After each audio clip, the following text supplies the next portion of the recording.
بسم اللہ الرحمن الرحیم.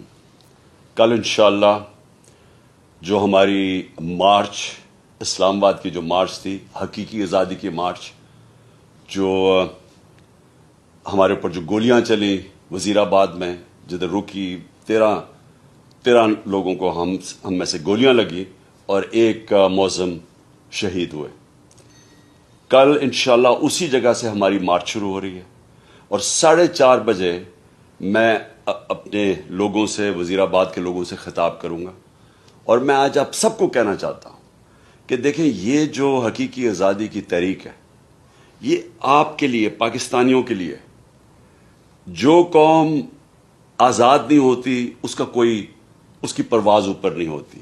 انصاف قوموں کو آزاد کرتا ہے اور یہ اس وقت پاکستان بننے کے بعد سب سے اہم اس ملک کی حقیقی آزادی کی تحریک ہے. میں چاہتا ہوں سب آپ اس میں شرکت کریں. شکریہ.